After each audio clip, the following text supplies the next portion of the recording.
하나님의 은혜와 사랑과 평강이 든든한 교회와 말씀을 간절히 사모하여 오늘 예배드리는 모든 분들에게 하나님의 축복 영원하기를 축복합니다. 오늘은 요한복음 4장 23절로 24절까지 예배는 하나님을 만나는 시간입니다 하는 제목으로 큰 은혜가 되길 바랍니다. 세상에서 우리는 아주 불쾌한 사람보다 유쾌한 사람 되기를 원합니다. 또 유쾌한 사람들과 대화를 하면 나도 유쾌해지는 거예요. 여러분, 유쾌한 사람은 자기 일에만 몰두하는 사람이 아닙니다. 자기 일에 몰두해서 인간적으로 성공할 수 있지만 그 유쾌한 사람이 아닙니다. 행복한 사람이 아닙니다. 돈과 명예와 지식과 권세가 있다고 행복한 게 아닙니다. 때로는 자신의 일을 전부 제쳐놓고라도 남을 만나기도 하고 타인의 문제에 전력을 쏟는 열정이 있는 사람입니다. 타인에게 자신의 힘을 나누어주고 마음을 열어주는 것은 자신의 삶을 행복하게 만드는 방법 중에 하나라고 믿습니다. 베란다에 또는 앞마당에 토실한 꽃나무 한 그루만 있어도 그 집 분위기가 밝아집니다. 여러분, 사무실이나 어떤 모임에 유쾌한 사람 한 명만 있어도 그 자리가 시종 즐거워지는 겁니다. 자기 일에 열심이면서도 때로는 타인을 위해 온 정력을 기울이는 사람, 그가 곧 우리 모두를 행복하게 만드는 유쾌한 사람, 유쾌한 보물이라고 말할 수 있습니다. 저는 그래서 항상 유쾌한 사람을 가지고 이렇게 말합니다. 목사님, 왜요? 우리 목사님 교회는 어쩌면 이렇게 좋은 권사님을 보유하고 계십니까? 그러면 한 5년 동안 기분이 좋다고 그러더라고요. 여러분 자녀들도 아유 저거 왜 낳나 이러지 말고 이렇게 앞으로 큰일 할 아들 딸을 내가 보유하고 있다니 이러면 얼마나 행복해지겠습니까? 하나님께서는 우리에게 힘과 능력을 주시려고 우리의 삶을 윤택하게 그리고 유쾌하게 하시려고 우리를 예배의 자리로 초대했고 복을 베풀어 주시고 계십니다. 죄 중에 가장 큰 죄가 무슨 죄인 줄 아십니까? 하나님을 믿지 않는 죄입니다. 피조물인 인간이 조물주 창조주 하나님을 믿고 그 하나님을 따르는 것은 기본 상식 중에 상식입니다. 하나님은 생사화복을 주관하시는 분입니다. 하나님은 전지하십니다. 전능하십니다. 무소부재하신 분이 나의 하나님입니다. 그래서 하나님은 구약에서는 죄사, 오늘날은 예배를 통해서 만나주시고 문제 해결해 주시고 축복을 주시는 것입니다. 신앙인들은 예배를 통해서 축복을 받아요. 그리고 믿음이 점점 성숙해지는 겁니다. 그래서 예배의 신앙이 살아나면, 예배가 회복되면 모든 것들은 다 시온의 대로가 열리고 만사가 형통하게 되는 겁니다. 그렇기 때문에 오늘 본문 말씀에 하나님은 영이시니 예배하는 자가 영과 진리로 예배할지니라라고 요한복음 4장 24절에도 말씀하면서 오늘 이 말씀을 통해서 예배는 하나님을 만나는 시간입니다 하는 제목으로 저와 여러분이 깊은 은혜 받는 시간 되어지기를 열망합니다. 그러면 예배가 무엇입니까? 하는 질문을 던집니다. 예배의 의미를 말씀드리면 주의 이름에 감사하는 것이 예배입니다. 시편 138편 2절에 내가 주의 성전을 향하여 예배하며 주의 인자심과 성실함으로 인하여 감사하오리니 이렇게 말씀을 하고 있습니다. 그리고 주님께 찬양하는 것입니다. 예배의 의미는 시편 138편 1절에 신들 앞에서 주께 찬송하리이다 이렇게 말합니다. 그리고 하나님께 산제사를 드리는 영적 예배라고 로마서 12장 1절에 말씀합니다. 창조주 하나님께 경배하는 것, 이게 예배입니다. 시편 136편 5절입니다. 그러면 예배의 뜻이 무엇입니까?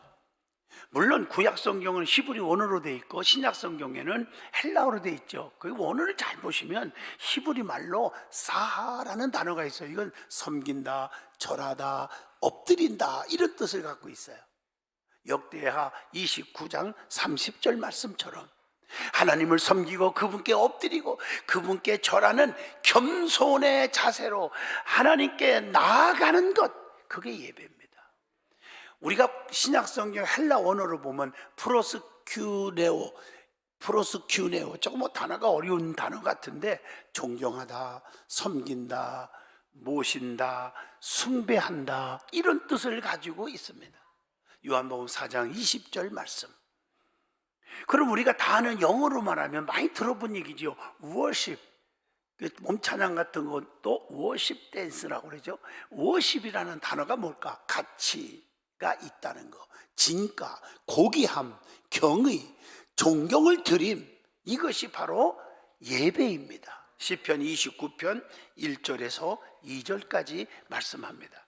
그러므로 예배는 하나님을 향하여 겸손하게 신령과 진정으로 예배를 드림으로 하나님의 은총을 받게 되고 하나님을 만나는 축복을 반드시 받는 것입니다. 그러면 예배의 대상이 누굽니까? 오직 하나님 한 분뿐이십니다.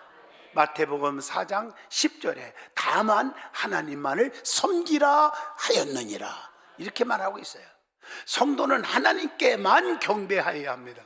요한계시록 19장 10절입니다. 예배의 대상은 주님이시라는 거예요.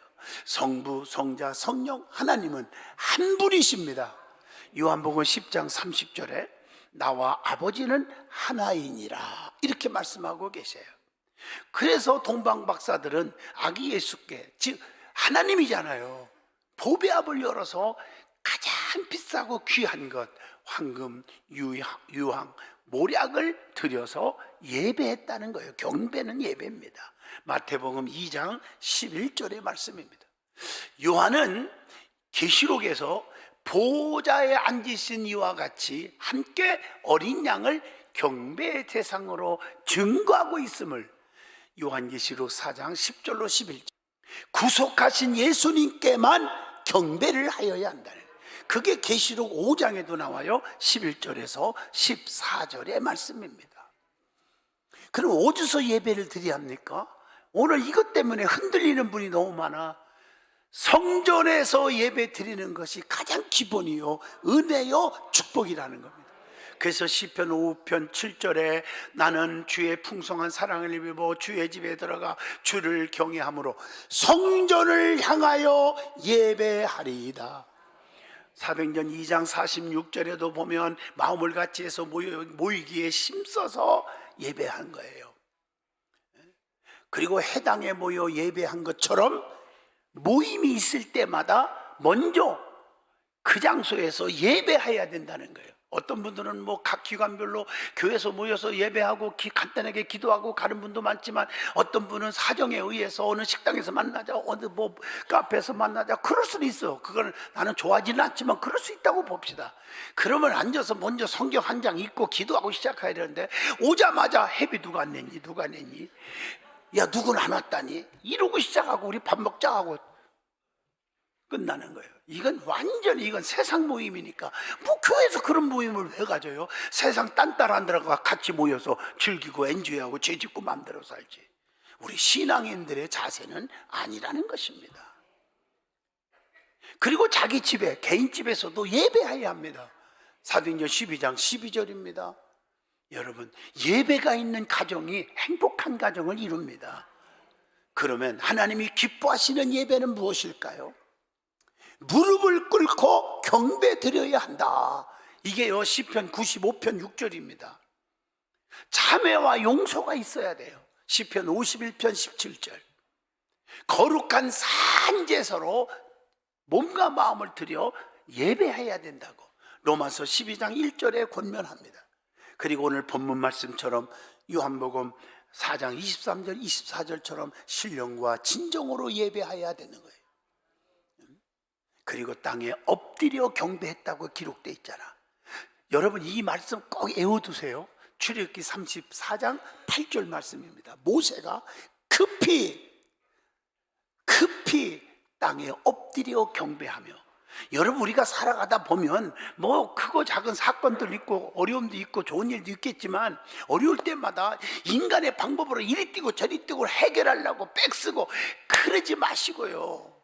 어떤 분은 저한테 와서, 목사님 오늘 부장검사 누구 판사 잘한다며요. 아는 게 뭘 중요합니까? 기도했냐니까 기도 안 했대. 여러분, 가장 중요한 것은 세상 백이 아니라 하나님 앞에 급히 엎드려 무릎을 꿇었다는 거예요. 그게 다 해결돼 버리는 거야. 급히 엎드리세요. 그게 다 길이요.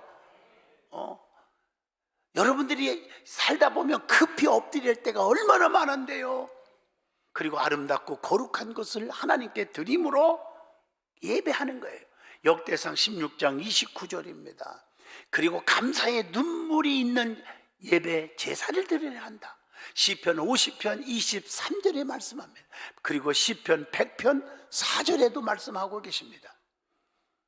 그리고 하나님 앞에 순종하는 마음, 순종하는 자세로 예배해야 합니다. 사무엘상 15장 22절, 순종이 제사보다 낫고 듣는 것이 수양의 기름보다 낫다라고 말씀합니다. 그리고 화목제사로 드려라. 여러분, 예배 드릴 때요, 화목이 없이는 예배 드리나만 합니다. 관계가 깨지고, 성도들끼리 껄끄럽고, 목사와 껄끄럽고, 중직들과 껄끄럽고, 그러면 예배 드리는 효과가 없어요. 음식을 먹어도 효과 있는 음식을 먹어야 하잖아요. 예를 들어서 무가 그렇게 보약이라는데, 제가 무를 너무 좋아하잖아요, 생무. 근데 잘못 먹으면요, 트름이 나와. 그러면 효과가 하나도 없는 거예요. 트림 나올 때까지 먹으면 안 되는 거야. 음식을 먹어도 효과 있게 먹어야 되듯이, 예배를 드려도 효과 있는 예배는 성도들끼리 화목하라. 아셨습니까? 제사는, 즉 예배는 깨달음이 있어야 하고, 깨달음이 있는 예배를 드려야 한다고 했어, 성경. 그게 이사야 1장 11절에서 13절입니다. 그리고 성령님이 임재하시는 성령의 충만한 예배를 드려야 한다. 그래서 신령과 진정이란 말이 나오는 겁니다. 그러면 예배를 왜 드려야 합니까? 예배를 무엇 때문에 드려야 돼요? 하나님은 우리의 창조주가 되시고 우리는 그의 피조물이기 때문에 예배를 드려야 한다. 첫 번째입니다. 시편 95편 6절에서 7절입니다. 두 번째는 하나님은 예배 받으시기에 합당하신 분이기 때문에 예배해야 되는 거예요. 계시록 4장 10절로 11절입니다. 예수님을 만나면 세 번째, 참 평안을 주시고 모든 문제를 다 해결해 주시기 때문에 예배를 드려야 한다는 겁니다. 마태복음 28장 9절의 말씀입니다. 자, 그러면 하나님께서 자기에게 나와 예배하는 자에게 주시는 축복이 있습니다. 그게 뭘까요? 여러분, 하나님 인간을 창조한 목적이 뭐예요? 영광을 받으려고 하는 거 아니에요?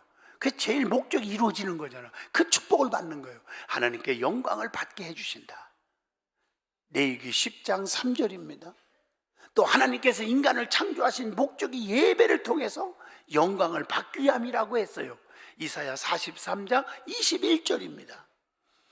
그래서 오직 나와 내 집은 하나님만 섬기겠노라 결심하는 거예요. 여호수아 24장 15절에 그랬잖아요. 예배를 통해서 하나님을 만나고 사제의 은총을 받게 된다는 거 시편 51편 17절에 기록하고 있습니다. 예배를 통한 경건의 훈련으로 거룩한 백성이 되는 축복이 있다는 거예요. 출애굽기 19장 6절입니다. 또한 예배를 통해서 하늘의 만나의 축복을 받게 되어 있습니다. 그래서 계시록 2장 17절에 귀 있는 자는 성령이 교회들에게 하신 말씀을 들으라. 그에게는 내가 감추었던 만나를 주고, 이렇게 말하고 있어요. 그리고 예배를 통해서 기도에 분명한 응답을 받는 축복을 받습니다. 시편 84편 10절로 11절입니다. 그러니까 여러분, 예배가 많을수록 축복입니까? 축복입니까? 축복이죠. 예배를 통해서 우리의 소원을 다 들어주신다는 거예요. 그래서 예배를 통해서 말할 수 없는 기쁨과 평강이 샘솟듯 일어난다고 했어요. 이게 성도가 큰 기쁨을 누리게 된다는 거예요. 누가복음 24장 52절에서 53절입니다. 그리고 온 집안이 큰 기쁨을 누리게 될 것이라고 사도행전 16장 31절로 34절까지 말씀합니다. 여러분, 바울과 실라를 잘 아시지요? 그게 복음 전하다가 감옥에 갇혀 있는데 거기서도 복음을 전하고 그랬더니 감옥을 지키던 간수와 온 집이 사도들이 전해준 복음 때문에 예수를 영접하고 성경에 뭐라고 되어 있어요? 크게 기뻐했다고 그렇게 기록되어 있어요. 주의 종과 성도가 기쁨을 누리게 된다고 빌립보 2장 17절로 18절에 말씀합니다. 그러므로 예배를 통해서 여러분들의 가정의 축복이 끊어지지 않는 줄로 믿습니다. 그래서 성경을 보면 왕의 계승이 끊어지지 않았어요. 누구요? 솔로몬입니다. 여러분, 다윗 때문에 솔로몬이 왕이 되었고 하나님이 버림받을 수밖에 없는 자식이지만 아버지 뒤를 이어 왕이 되잖아요. 전무후무한 부귀영화와 지혜를 얻었잖아요. 솔로몬의 가문이 풍성했잖아요. 솔로몬이 성전을 건축하고 하나님께 제사를 드렸더니 이스라엘을 다스릴 행위가 끊어지지 않는 축복을 받았더라. 역대하 7장 12절의 말씀입니다. 예배를 통해서 또 이삭의 가정에도 문제가 다 해결돼 버려요. 이삭의 우물로 인해서 아비멜렉 군대와 그의 종들이 막 쌈박질을 하는 거예요. 분쟁이 일어났을 때 하나님께 단을 쌓고 즉 예배를 드리고 문제가 다 해결해 버려요. 우리가요, 힘들 때 낙심하지 마세요. 저는 이 록펠러 책을 읽어볼 때마다 눈물을 많이 흘리는데 감동이에요. 여러분 보세요. 록펠러는 가장 가난한 자예요. 부모로부터 물려받은 재산이 없어요. 너무 가난한데 그 어머니가 재산을 물려준 게 믿음이에요. 여러분 잘 아시겠지만 록펠러 10계명 하잖아. 하나님을 친아버지로 섬겨라. 담임 목사님을 하나님 다음으로 존귀하게 여겨줘라. 오른쪽 주머니는 꼭 11조 주머니가 꼭 돼야 된다. 주일은 무조건 본교에서 예배드리고 예배 시간에는 제일 앞자리에 앉아서 복장을 단정히 하고 예배를 드려라. 앞자리에 앉아라. 뭐 그 예도 많이 있지만 그 말씀을 딱 붙잡은 거예요. 아무것도 물려받은 재산이 없지만. 그러다가 살아가면서 힘들은데 어떤 그 금광인가요? 금광업자가 금, 은 이런 걸 다 캐나고 아무리 파도 안 나와. 이제 끝이요. 그래서 싼 값에 팔아버렸어. 그것을 이때라 하고 록펠러가 샀어요. 사가지고 뭐 좀 콩고물에도 나올까 하고 파는데 아무것도 안 나오는 거예요. 낙심되어서 하나님 앞에 글 속에서 기도합니다. 하나님, 어쩌면 좋아요. 금은이 하나도 안 나오네요. 그랬더니 하나님이 사랑하는 아들아, 다 예비한 게 있다. 인내 좀 하라. 그리고 조금만 더 팔아. 포기하지 말고. 그래서 조금만 더 몇 미터만 1미터인가 뭐 하여튼 쭉 파니까요. 이게 웬일이요? 새카만 물이 막 팍팍 쏟아져 나오는데 그게 뭔지 아시지? 석유입니다. 석유 황제가 됐어요. 세계에서 최고 부자가 된 록펠러가 되었어요. 사랑하는 성도 여러분, 인내하세요. 그냥 참는다고 다 되는 게 아니에요. 기도하세요. 예배하세요. 기적이 일어납니다. 창세기 26장 25절로 28절에 이삭도요 막 우물을 팠더니 가는 곳마다 세상에 막 펑펑 쏟아져 나오잖아. 그게 재물의 복이 왔다는 얘기입니다. 예배를 통해서 야곱의 가정에도 문제가 해결됩니다. 야곱의 가정의 딸 디나가 세겜에서 강간을 당한 사건으로 야곱의 아들들이 그 부족의 모든 남자들을 다 죽여버립니다. 이로 인해서 주의 부족들이 일어나 공격할 때 베델에 단을 쌓고 하나님 앞에 예배를 드린 결과 하나님이 함께 하심으로 문제가 해결되었더라. 창세기 35장 1절로 5절의 말씀입니다. 예배를 드리면 문제가 다 해결된다니까요. 예배를 등한히 하니까 가보면 잘 될 것 같은데 오늘날 힘들어요, 어려워요. 그러니까 말의 씨, 좀 이따 얘기하겠지만 말을 그렇게 함으로 인해서 자꾸 어려워 힘들어 망해로 끝 하고 바닥친 사람들 제 눈에 너무 많이 보았어요. 예배가 회복되시기를 바랍니다. 그러면 하나님 외에 누구에게도 예배를 드려서는 안 된다는 게 오늘 교훈입니다. 그래서 하나님 외에 다른 신에게 예배하면 안 돼요. 출애굽기 34장 14절입니다. 하나님 외에 참신이 없기 때문임을 사무엘하 7장 22절에 말씀합니다. 다른 신에게 예비하면 하나님을 버리는 죄를 짓는 거예요. 열왕기상 11장 33절. 알지도 못하는 다른 신들에게 곁눈질하지 말기를 바랍니다. 신명기 29장 26절. 그리고 우상을 경배하면 안 된다. 1월 성신 섬기면 안 되겠죠. 신명기 17장 3절. 손으로 만든 우상을 섬기면 안 되겠죠. 이사야 2장 8절. 더 중요한 것은 보이지 않는 우상이 있습니다. 하나님보다 더 사랑하고 좋아하는 건 다 우상입니다. 마태복음 10장 37절. 돈, 명예, 권세, 자식, 여러분 사업, 그거 갖지 말라는 게 아닙니다. 하나님보다 더 사랑하니까 하나님과 우상 숭배가 되어 원수가 된다고 그랬어요. 하나님을 제일로 사랑하시기를 축복합니다. 그리고 피조물을 경배하면 안 됩니다. 피조물은 경배의 대상이 아닙니다. 로마서 1장 25절. 장양의 목사도 경배의 대상이 아닙니다. 장로님들도 아닙니다. 사랑하는 성도 여러분, 성도들도 아닙니다. 경배의 대상은 하나님이십니다. 그래서 마귀에게 제사하고 섬기면 안 된다고 신명기 32장 17절에 말합니다. 천사도 숭배하면 안 된다고 골로새서 2장 18절에도 말씀합니다. 그러면 예배를 드려야 되는데 예배의 요소가 몇 가지일까? 네 가지. 첫째, 영생을 알게 해주는 말씀이 예배 시간이 있어야 돼. 디모데후서 3장 17절. 말씀이 없으면 안 됩니다. 또 여러분, 하나님과 대화하는 것이 있어요. 영혼의 호흡이 있어요. 그게 뭐예요? 기도입니다. 그게 예배의 요소입니다. 또 하나가 뭘까요? 하나님 앞에 감사하는 마음, 헌신하는 마음을 표현하는 간증이 찬송입니다. 찬송이 있어요. 시편 150편 6절에 호흡 있는 자마다 여호와를 찬양할지어다 할렐루야, 이렇게 말하고 있어요. 찬양. 그리고 하나님 앞에 받은 바 은혜 너무 감사해서 하나님 물질 있는 것에 마음이 있다고 물질로 드려지는 헌물이 11조와 헌물이라 그랬어요. 고린도후서 9장 5절로 7절. 이게 크게 네 가지 예배의 요소입니다. 네 가지가 빠지면 안 됩니다. 여러분, 더 구체적인 것은 다음 기회에 전할 수 있는 시간으로 약속합니다.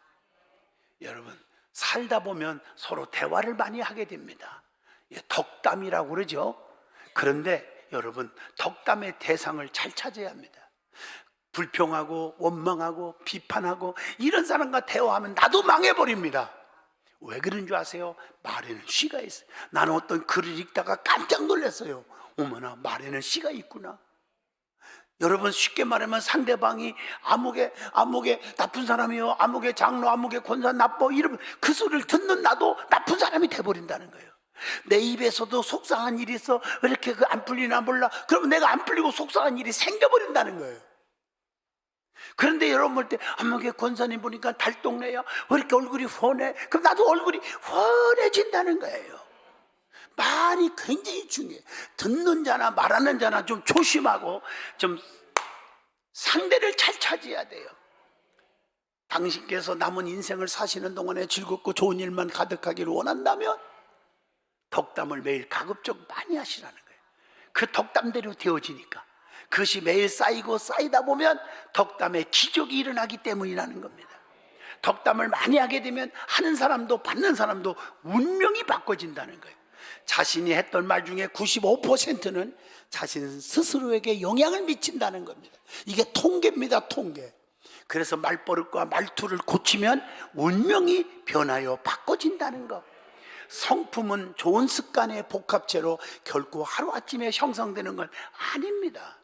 좋은 습관들이 쌓여 좋은 성품으로 바뀌고 비로소 운명이 바뀌기 시작하는 줄로 믿습니다. 그래서 늘 여러분 투명스러운 말, 투덜투덜하는 말 있잖아요. 그런 말보다는 배려하는 말을 좀 많이 쓰셔야 될 줄로 믿습니다. 그 언어, 즉 말의 영향력이 너무 크기 때문에 말의 힘은요, 생각하는 것보다 훨씬 큰 파장을 일으키고 빠르게 창조를 일으킨다는 거예요. 여러분, 호수에 돌을 딱 던지면 파문이 막 일어나듯이 말의 파장이 운명을 결정한다는 겁니다. 자나깨나 감사합니다.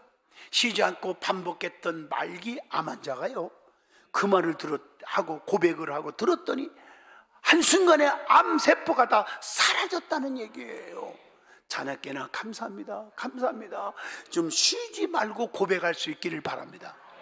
말년에 꽁지에서도 칭찬 교육을 시켰더니 우등생이 되더래요. 10년간 적자로 허덕이던 기업도 직원들 덕담 훈련을 시켰더니 위기가 극복되었대요. 우리 이사는 잘 될 거야. 잘 될 수밖에 없어. 왜? 전능하신 하나님이 나를 도와주기 때문이에요. 아멘. 이런 말을 자꾸 하라는 거예요. 그 쓸데없이 남을 비판하고 쑥덕거리지 말고. 그래서 우리 교인들은 쑥덕을 절대 조심해야 돼요. 쑥덕을요. 이혼 위기의 부부 150쌍에게 어느 습관을 교정시켰더니 146쌍이 행복을 타졌다는 사례가 있어요. 다 이혼하려고 150쌍이 있는데 그분들에게 덕담 교육을 시켰다는 거예요. 좋은 말만 하세요. 그랬더니 146쌍이 이혼하는 기로 행복을 되찾았다는 거예요. 기쁘지 않아요? 그래서 말을 조심하고 말투를 부드럽고 이쁘게 하라는 거예요. 이쁘게. 좋은 말 10번 해도 나쁜 말 한 번으로 도로 아미타불 맞나요? 그렇게 된다는 거예요. 무엇보다 좋은 언어, 말 습관은 중요합니다. 아무리 강조해도 지나치지 않습니다. 처음에는 우리가 습관을 만들어 가지만 나중에는 그 습관들이 우리를 만들어 갑니다. 성공도 실패도 좋은 언어, 습관에서 나오기 때문입니다. 좀 좋은 말을 하는 사람끼리 만날 수 있기를 주의 이름으로 축복합니다. 그래서 하나님은 영이시니 그분은 예배를 신령과 진정으로 드려지기를 원하고 감사하기를 원합니다. 예배를 받으시는 분입니다. 그래서 여러분의 가정에, 사업, 직장에 축복만 일어나기를 바랍니다. 그래서 예배의 신앙이 성공해야 돼. 회복돼야 돼. 주일 예배, 오후 예배, 저녁 예배, 수요 예배, 새벽 기도, 철야 기도, 구역 예배 등등 예배를 사모하고 예배를 기뻐할 때 하나님이 책임져 주십니다. 기도합니다. 거룩하신 하나님, 예배가 얼마나 중요한지 우리에게 가르쳐 주신 아버지 감사합니다. 예배를 통해서 하나님의 음성을 듣고 우리의 삶이 회복되게 하여 주옵소서. 쓸데없는 부정적이고 비판적인 아버지 망하는 인생이 되지 않게 하시고 늘 성공적인 인생으로 바꿔주게 하여 주옵소서. 예수 이름으로 기도합니다. 아멘.